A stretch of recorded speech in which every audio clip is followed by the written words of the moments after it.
Welcome back to Primetime News. And a special welcome to our viewers on onespotmedia.com. Is the plan to increase the income tax threshold at election ploy? That's the question being raised by a political commentator following recent comments from the Prime Minister. Now, as Kirk Wright explains, calls are getting louder for the Prime Minister to be more specific. On Saturday, Prime Minister Andrew Holness told party supporters in Trelawney that the government plans to increase the income tax threshold, but there's still no timeline on the announcement for that planned adjustment. This has caused political commentator Lloyd B. Smith to question if the proposal could be an election ploy. I think the timing would suggest that it is an election vote-grabbing exercise, which is unfortunate because the fact that the Prime Minister was not able to give a timeline makes it just a promise. And a promise is oftentimes a comfort to a fool.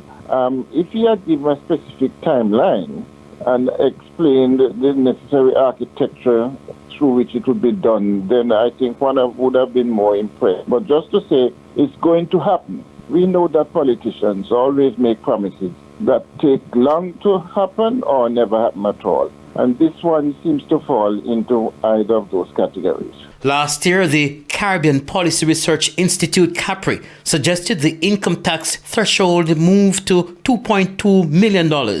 Finance Minister Dr. Clark promised to assess the proposal. He also argued that the government did not need an election to give back to the Jamaican people. Meanwhile, another political commentator, Dr. Paul Ashley, is concerned that the reduction in the general consumption tax would impact more Jamaicans than the proposed increase in the income tax threshold.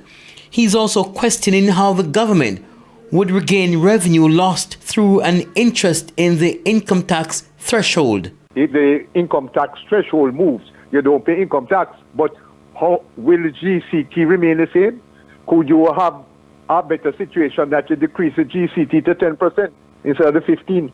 So the fact is that the government won't lose revenue because the services provided by government might move up. You can have licenses moving up. You can have everything that government charges you for move up. And you can have GCT moving up too.